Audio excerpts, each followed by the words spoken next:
Here comes the sun, doo-doo-doo-doo. Here comes the sun, and I say it's all right.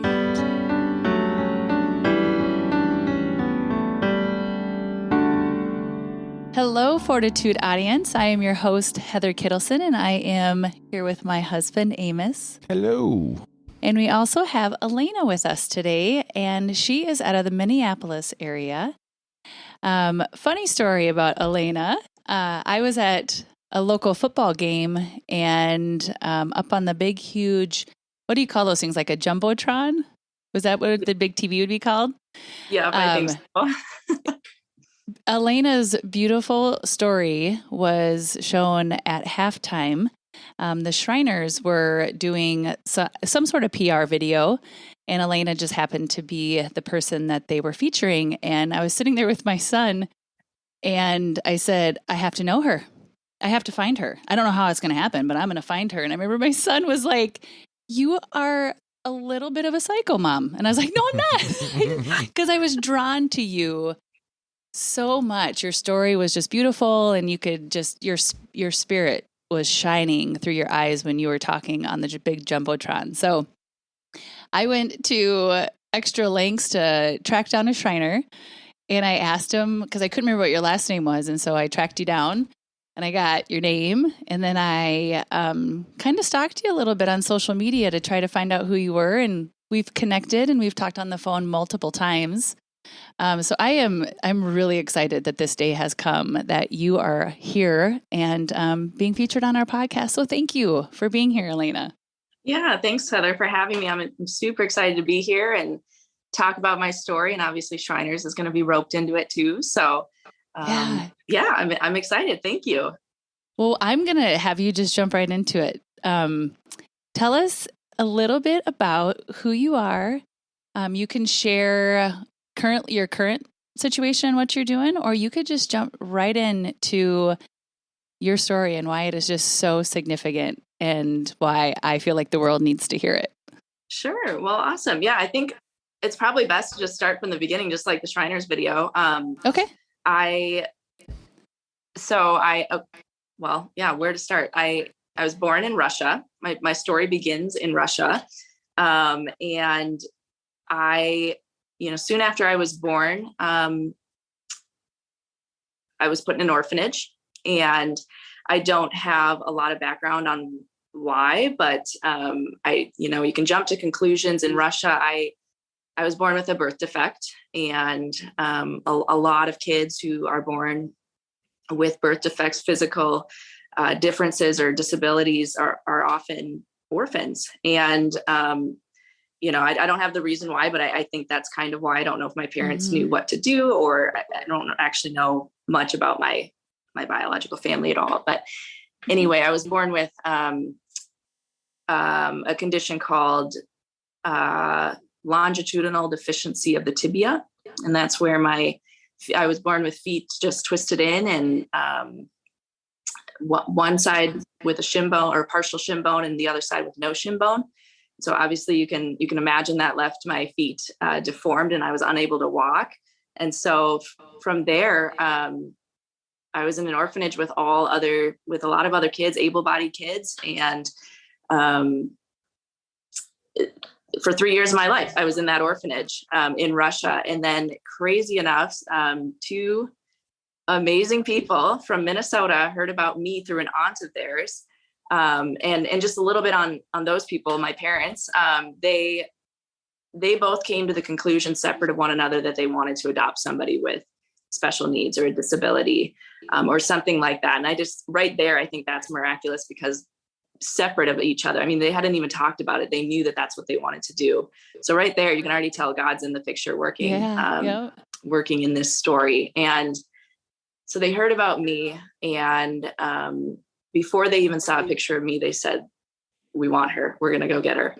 And so months and weeks of determined efforts to, there's just so many hoops they had to jump through for adoption, especially in a country like Russia. And so they finally were able to come over to Russia and meet me for the first time. And from there, I mean, my mom describes it as she was just overwhelmed. Like it was just an overwhelming feeling of this is right. This is what we're supposed to do, and adopt her and bring her back. And so I think every single day they were in the courtroom and discussing it, signing papers, trying to work with translators, just a lot of work every day to even make this adoption a reality. But at the end of their journey there, the judge said yes. And I went home with them at 3.5. And from there, I guess, I mean, there's so much to happen in between that and then moving on to Shriners and amputation. So I guess, I don't know where you want to jump in, Heather, but I went to Minnesota and I joined a family. I had 2 brothers all of a sudden and a dog and a neighborhood. And it was just a whole new world. I still knew very little English at the time. And I guess I'll pause there if you want to jump in and to be 3.5 years old, have a new family and a different language. Yeah. Wow. Yep. Do you remember that? I had to have the help of an interpreter to explain just a lot of basics. I mean, everything from food to family to what it's like to have a pet in the house to what school looked like here in Minnesota and or in the United States and what the next steps were for me in my education and all of that. Just I needed the help of somebody else to help explain that to me. But I was also very young and really quickly adapted and learned not just the language, but just life here. I didn't know anything else except the orphanage. And so at a young age like that, you're malleable. You can quickly adapt to new surroundings like that and learn a lot. Do you remember being happy in the orphanage? As happy as you can be in an orphanage? We often see pictures of orphanage and it seems this kind of a gloomy image. Yeah. It's usually in the movies, but what's real life like? Yeah, well, maybe it's a blessing. I don't remember anything from when I was in the orphanage, but my parents explained to me that I knew what love was. I knew what embrace was and warmth and a hug. And I knew how to brush my teeth and comb my hair. And I played with other kids. And so clearly I was in one of probably the better orphanages where I don't, so many people's adoption stories can be different in terms of like, my parents really went into learning about, they spent time talking to psychologists and doctors and trying to figure out what it's like to adopt somebody coming from a place like a Russian orphanage in a pretty poor area. I didn't know if I would be afraid of men or animals, dogs, in the street, just they're wild dogs. If I would even be comfortable around new people like parents or people who come into the orphanages, because I can't imagine what kids are thinking when they keep seeing new adults come into an orphanage to pick up other kids. And so there's so much they wanted to learn and how best to approach this situation. But thankfully, I'm so grateful that I was treated well for the most part. And I just think the big thing is I knew what love was. I knew what being embraced was like. I was smiled a lot. And you still do. I'm grateful for that. The part when you talk about your parents and them praying and how God put it on their heart to adopt a little girl from Russia with a disability. That it was so clear to them that that's what God wanted them to do. Yeah. And when you talked about that, I instantly started crying because I was like, man, like looking at you now and looking at the life that God has given you through speaking through to your parents. Whoa, like that's huge. It's really beautiful.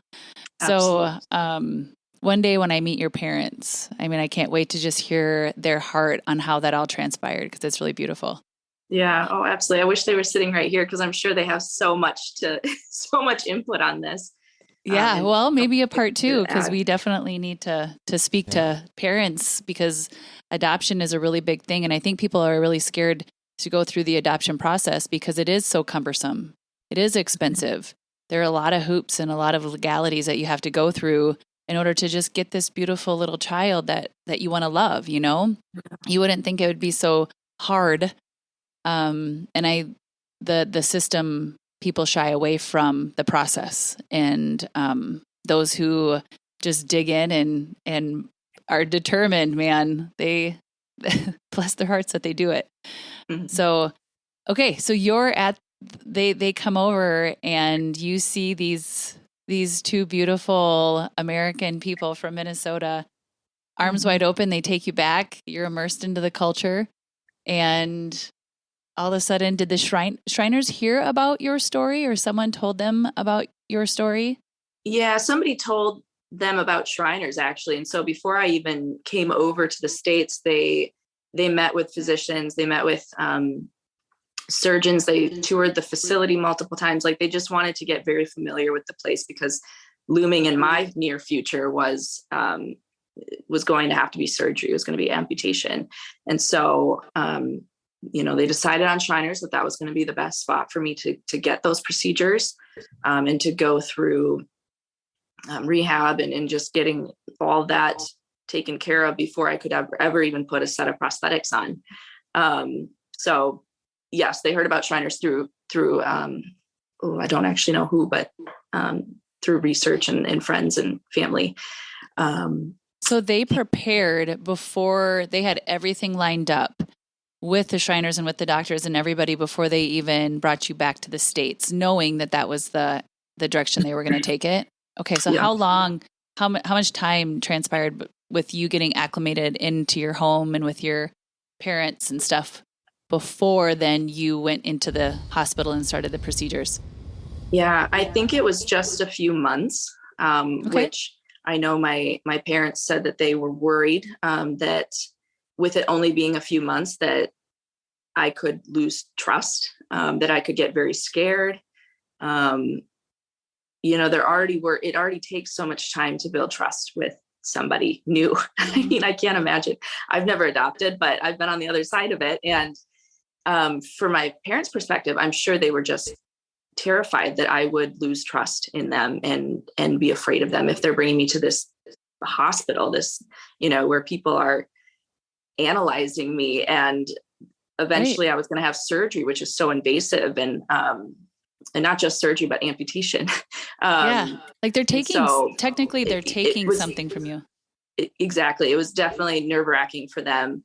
But they were assured that they were in the best hands, and that, this is what Shriners does best. And so I really was in a good place. And then also, again, with the interpreter, they explained to me that they'd have to remove my legs so that I could run and play and just be as active as any other kid. And they said, like, if you want to play with your brothers, you want to play soccer, hockey. My dad was so into hockey, all of that. I was like, yes, I want to play. And so I think that was kind of the motivator for me. And I've always been a motivated, optimistic person, I'd like to say. And so I think that started from a very young age. And I said, yes, I want that. Whatever needs to be done, I want that. So, yeah. That was great psychology on their part to prep you for all of the goodness that was to come. Because I look at it and go, man, you go in there and what you have had, and it's your body and it's your legs, regardless if they're pointing the right direction or not, they're still yours. And for them to say, these are going to go away. I mean, for a 3.5-year-old that would be very frightening. So it's neat that the Shriners took, I mean, I'm sure a lot of surgeries that they do, they have to take a lot of unique approaches with it. But I mean, how many surgeries did you have to have all in all? Oh, I want to say probably 4 to 5 surgeries total. And some of them were later on when I was later in elementary school, or I think one was in middle school too. So haven't had any since, but it's been about 4 or 5 surgeries total. And were the surgeries just due to growth? Like, because as you would grow, your legs would need, okay. Yep. One of them, or the most recent one, well, it was actually due to a knee injury. So it was done at Shriners, but it wasn't even related to my prosthetics. But then a couple of years before that, it was to stunt some great growth plates, just because I was getting to the point where they needed to stop growing. Okay. Yeah. So do you keep in contact with any of your doctors? Have you had the same ones? I do. Yeah. I haven't talked to I had the same surgeon for all of my surgeries, which was great. That's the beautiful part about Shriners. They really get to know you in that way, and they stick with the same physicians and O&P professionals. But for my prosthetist that I had, I won't mention his name, but I had the same prosthetist my entire time at Shriners for about 18 years. And I always explain, like, he knew my legs and how it felt to sit in my sockets and my prosthetics almost better than I did. He was incredible at it. And I think it's just a different situation than any other one of his patients, because he knew when I came over that he had to be so careful and so gentle. And it's that trust piece, as I was so new to all of this, and I'm trying to understand that, and coming from a different country, he didn't want to lose trust with me, poking around at my legs and fitting me for prosthetics, or even like scare me with, like the cast, the saw that takes off a cast. Like, I was terrified of that thing. And so they found really, really great ways to just make me as comfortable as possible. And the fact that I got to work with him for 18 years, I mean, I trust that person with my life. He's phenomenal. And he just recently retired. And so, yes, I do keep in contact with him, and super grateful for that. Amazing. You said that your brothers, right away, you have 2 new brothers, right? Yeah. So you enter into this sibling relationship, and I'm just really curious how that transpired. Like, how did your brothers, did they open their arms and like welcome you in right away? Or were they a little hesitant, a little jealous? Like, what was the feeling there? Yeah. I mean, I don't remember right away when I was 3.5, but I got along with them right away. We were very active. Our family played a lot of sports. So we would be outside all the time and playing. And again, I adapted so quickly. Like, that was my new normal. And I was sandwiched between 2 boys. So you can imagine that got me pretty tough and thick skinned. And my younger brother, he's only just a few months younger. So we grew up going to we were in the same grade, same class. And all the time people would be like, "Are you guys twins? Are you twins?" And for the longest time we'd explain the story. No, we're not twins. And then I think it was like later elementary school, 5th or 6th grade, we were like, "Yeah, we're twins." Yep. We don't want to explain it anymore. Easier. Yeah. Easier that way. Nice. And are they close by? So your relationship continues to just be close still? Yeah, that's wonderful. Mm-hmm. I have 3 older brothers. I think we've talked about that. So I just adore the relationship that I was able to develop with brothers. It's a unique, just makes us so tough. I don't get it, because I'm the eldest of my family, and I think they got off easy. I was too nice to them. Well, there's still time. They might say otherwise, but I think that was pretty nice. Oh, that's funny. Did they ever have to go through any moments of having to stick up for you, Elena? Like, did you get any type of bullying or any type of situations where just having a disability or being adopted? Yeah, that's a great question. I know that's happened. I can't think of a specific example, but yeah, my brothers were always in my corner, especially because we were always, like I said, we always played. We always went outside, did things, had friends over, neighbors over. And they just treated me as any other kid, which I think was really important growing up. And I wish I could think of a good example, but I know they've stuck up for me in situations when I was younger, probably on, the baseball field or in the swimming pool or something active, sports related. But I remember just one moment, not with my brothers, but this was a moment where I was alone, and we were in Florida for a family trip, vacation. And I was just by the beach, the water, in a swimsuit, prosthetics, everything's visible. And this little kid, I don't know where she came from, or I can't even remember who it was, but he came up and was like poking fun at my legs, calling them doll legs, like saying I can't swim, I can't do things. And I was like, yeah, I can. Look at me. I'm doing it right now. Yeah, I can. And I kept saying yes. And then he's like, no, you can. And like by the third or fourth time, I was like, maybe I can't. I don't know. Like you start questioning it. As a little kid, I'm like, well, everybody's telling me I can't do this, so maybe I can't or shouldn't, or, it's just confusing at that age. And so I remember that point where I'd always been told that I can do stuff. And I grew up with brothers who encouraged that. And we, played in the mud and got dirty and like went crazy, in terms of like our sports and athletics and activities and all that. And so I felt normal, but then having kids, especially as I got older in elementary school and middle school, and then, high school is all about appearances and all that. It got harder to realize that's when I started realizing I am different. I probably look different, and people question my abilities and all of that. So I guess to go back to your question, I was always supported at home. I was encouraged to just be like anybody else, because I was. Really, the fact that I'm an amputee is really just a small piece of my life. But as I got older, that's when people start noticing it and questioning what I can and can't do. And that makes you start questioning it too. Wow. What did you do to overcome that? What did it take and how?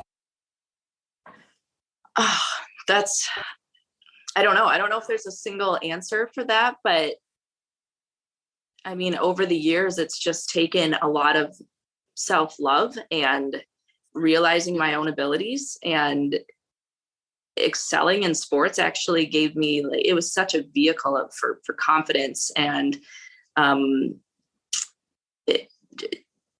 think sports was really an area that I rooted myself in and realized I can do this. I'm not necessarily out on the field to prove a point, but at the same time, I sort of am out on the field to prove a point and say, this is what I love to do. This is what I'm really good at. And look at all my teammates. They don't look like me, but we all play the same, mean game of softball or hockey or whatever. So right. I think sports was actually a really great way to overcome that and to find confidence in myself. Yeah. So that on that beach that day, that did plant a seed, a poison seed of some sort. And how old were you? Do you remember how old? Well, I don't remember exactly. I want to say like 5, maybe. Okay. Really, really young. I'm actually surprised I even remember that, because I don't remember the rest of the trip, but I remember how significant that little boy walking up to me telling me I can't do stuff. That was really significant in my life. And is that something you thought about later in life? Just, am I right in that planted seed? It's something you overcame. Mm-hmm. It's something you had to deal with. It's something that made you stronger, but it's something you had to deal with because it was there. It happened. Yeah. Is that right? I'm sure it impacted the way I walked in the next few years, and in school, and how people viewed me. I'm sure it actually put some, like, I guarded myself more, and I don't remember. I'm just thinking I probably did put up walls more because I thought this is how people view me. And, that's just one boy in a different state. Like, how does that, how do my peers view me? And so, I'm sure it did impact, years later. Did you discuss it with your mom or your dad afterwards, or did you just kind of all right. I don't remember discussing it. I think I just brushed it off, but it was there. Like, I was thinking about it. And Yeah, it's just interesting now. I don't talk about it often, but thinking about it now, the fact that I remember that really just small memory, it was actually pretty profound. Yeah. The words that people say to another are so important. And when you're younger, there's those traumatic moments that can shape your thoughts, your psyche as you move forward in life. And so that's why we teach our kids, like just always be kind. Make sure your words are kind that come out of your mouth, regardless of no matter who you're talking to, right? Yeah. When we go to the adoption and then to being an amputee and people with disabilities or just of any kind of differences, you and I have talked a little bit about that, but I want to dig into that in a second. But when people without a disability see somebody with a disability, is it all right for us to walk up to you and ask what happened? For me, yes, personally, that's fine. I can't speak for everybody because some people don't want to talk about it, or it's traumatic or triggering, or you never know where somebody's coming from who has a disability. And I've been working with amputees and volunteering with amputee organizations and realizing that, like, I'll do hospital visits and they just lost their leg or legs or arm or whatever yesterday in a traumatic injury. Like, I don't think they're going to be comfortable having people walk up to them, in a couple of months and say what happened. They might still be triggered. That might be a lot for them. It might be triggering. And so you should be mindful, just like you don't walk up to somebody in a wheelchair and assume they need help, Yeah. Like, you just need to be careful how you approach that. But me personally, like, I love when people ask. It took years though to feel comfortable because, again, in elementary school, I was more guarded, and I always assumed when somebody said what happened, it was just right away, it was like negative for me. I was like, why do you always assume something happened to me? Or like, why do you want to know? Or I guess I didn't like them saying something because that pointed it out as significant. Even if they had no opinion or emotion tied to their question, it's still, I put a negative emotion on it, I guess. It draws attention to it, which is not what you want, is exactly what I'm guessing, is drawing in the attention. Yeah. Okay.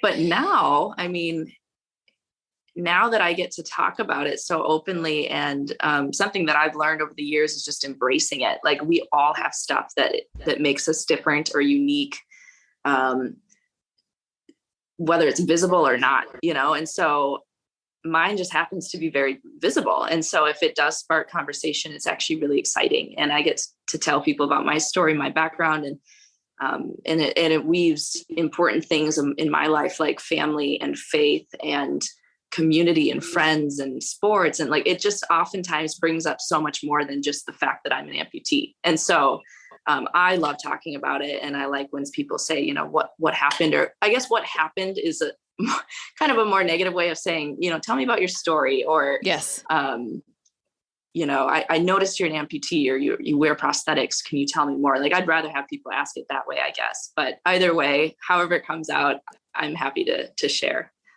That's really good advice. That's kind of what I was hoping where you would go in regards to how we craft the invitation of a conversation is really important, because, a lot of times I'll see, or I've heard moms hush their children on don't ask that, because kids are curious and they want to know, and they want, instead of standing there and staring awkwardly, I've had moms say, I would love for the kids to come over and ask, and I'll share with them why my son is in a wheelchair and has a breathing tube, and, walking, like, differences in being able to share in those and teach each other. And that is so important. And so, again, it's just all in the crafting and how you approach somebody with curiosity versus shaming them or making them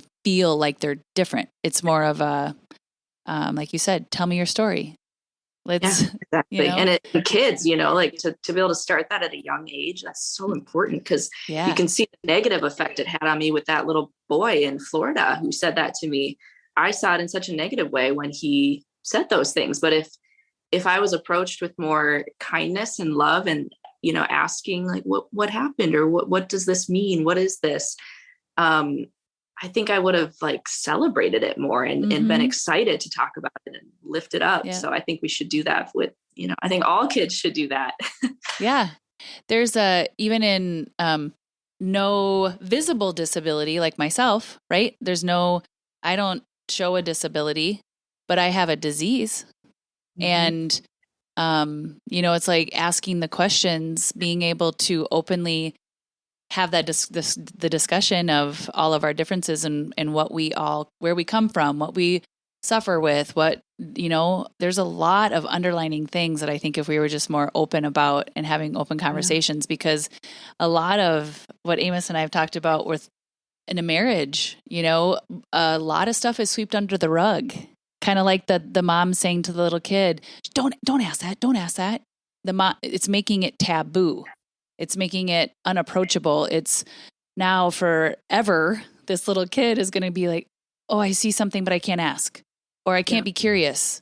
And so just, if we were just more open to having those kind of conversations, and even when it's difficult, even if it did hurt your feelings, to be able to say, oh, hey, here's maybe a different way of approaching me with that question. I mean, we have the opportunity to correct people, right? In a kind way.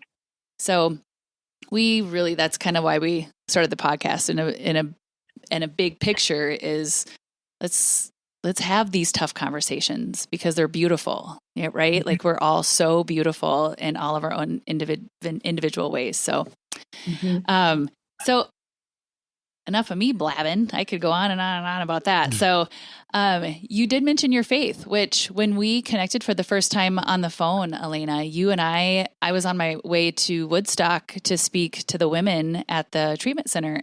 And we talked the whole hour, the whole drive there. And we were just blah, blah, blah, like, I could have talked to you for a whole nother couple hours, but in regards to your faith. And so I'm guessing that stems from your parents. I mean, they were praying for you probably before you were even born, so you have a foundation from when you were just teeny, and how has that moved into your adult life?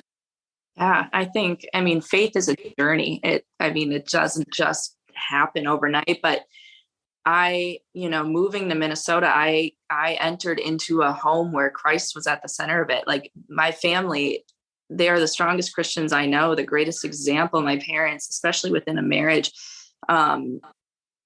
and within a whole family. And so to have that as the foundation of my family and of my life is awesome right off the bat. And then I get to grow into that. Before I even moved to Minnesota, I heard that my parents' church community was praying for me and praying when they were over in Russia getting me, that we just had a whole team and, army of prayer warriors through the church. And so I grew up going to church. I love church.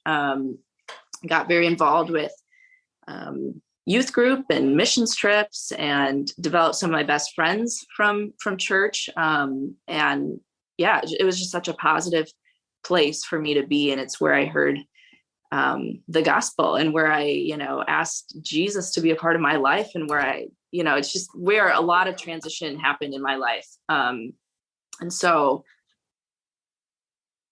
I think there are multiple ways I could go with this, but I guess with growing up in it, it can become so like routine, mundane, just a part of your life. You go to church on Sunday, maybe Wednesdays, hang out with these people, go to Bible study. It can become so ordinary, I guess. But as I grew up and started joining other groups and being able to, I grew up in a very large, I went to school at a very large public school, secular school, and realizing that if I want to be a Christian, if I want to live differently, like that's my choice. I got to do that.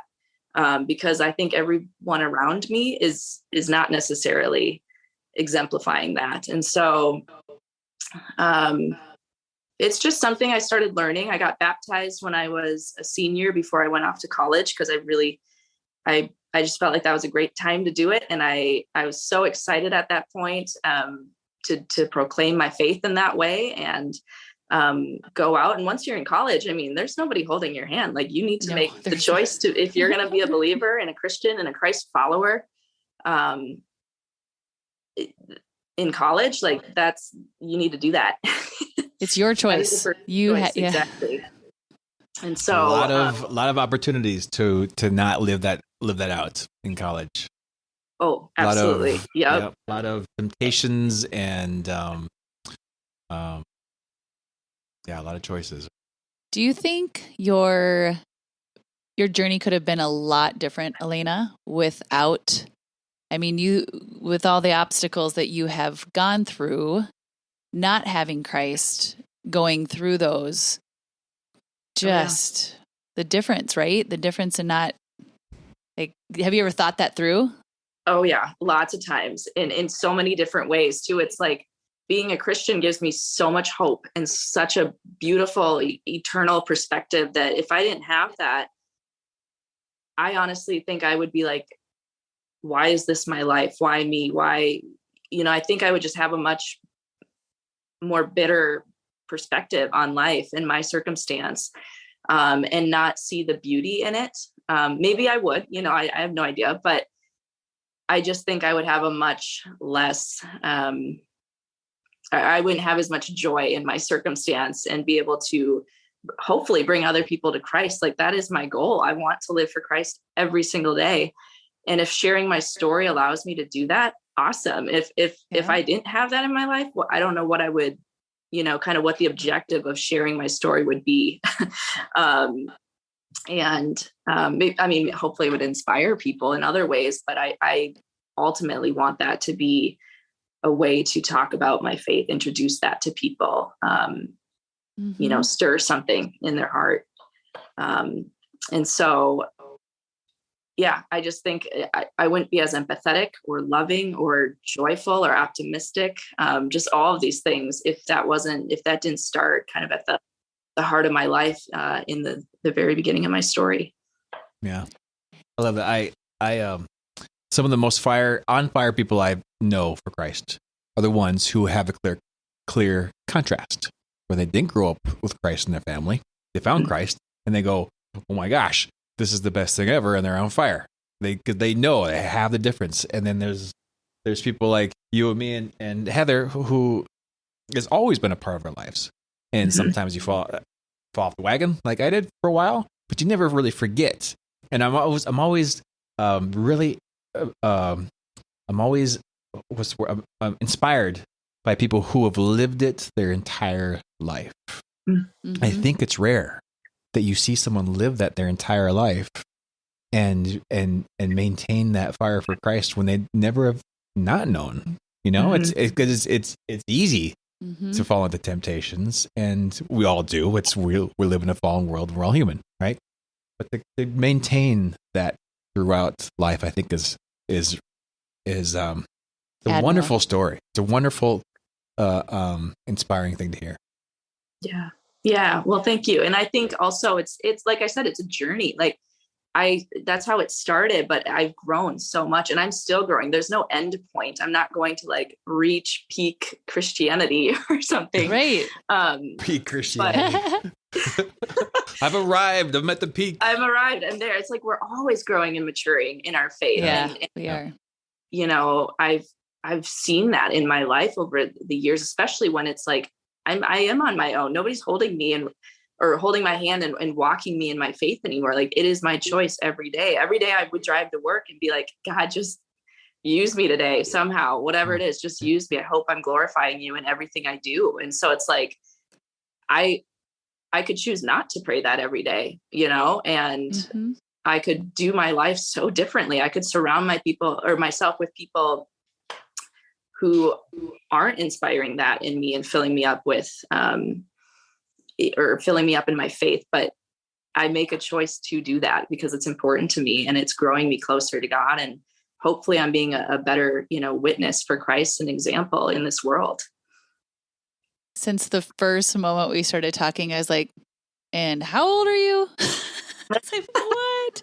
When I hear you talk, I think back to when I was in my mid-20s, early 20s. I was like, so in a different world. I was in such a selfish mode of, figuring out who I was. And you have really great perspective on life, yourself, eternal salvation, all the things. And so kudos again to your parents for really showing that. One thing Amos and I speak about often is the foundation of family and the foundation of marriage and raising our kids in a home where they see love and they see how a husband and a wife should truly treat one another with honor and respect and the unconditional love that Christ gives us. I mean, I really don't feel like that's truly possible except between a child and a parent, right? Like there's true unconditional love there. But there is acceptance in a beautiful way and then challenging each other to be better every day for one another and for those around us. And so I am in awe of how far ahead you are. Like you have an old soul, which is just beautiful all in itself. But well, thank you. It's again, you said it. My parents, and I'm so grateful that they set that example, like you just talked about, because that really does predict the trajectory of your kids' lives. It does, and it's never too late to start that. That's what we'll say all the time. Like, man, it doesn't matter if your kids are teenagers. Like, it's not like to fall in love with Christ and to start that journey. Like there are so many people that will go through discipleship with you or go through mentorship with you to help you on this journey because I'm mid 40s and it's taken a long time to get where I'm at. And you've said it multiple times, it is a journey. So to start somewhere is the beginning of something super beautiful, right? And even if you didn't grow up with it, and you have no idea even what it is, just to start.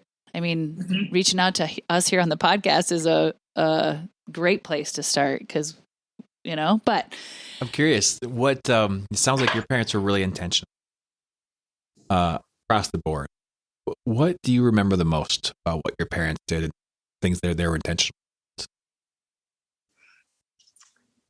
Oh, I could say about 100 things. Sorry, we're almost out of time. You got to pick. You got to pick. Okay. Well, can you pick 50? Can you write it down to 50? Heather was saying just how they show love to each other and respect. And my parents, I always saw that, even if it was just like how they greeted each other when they got home from work, or my dad making dinner because my mom had such a long day at the office and saying, I want to do this for us or for mom, or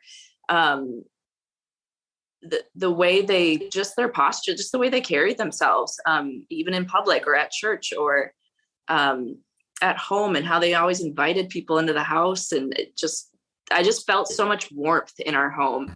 And, that's from my parents, but also it's just because it's again, I don't know, it's God, it's faith at the center of our home as the foundation. And, I knew what that felt like. And I want that for myself someday. And I want to create a home like that. And so I think just to have incredible examples of Christ as parents I almost can't even put words to it. It's a generational difference. They've made a difference in you.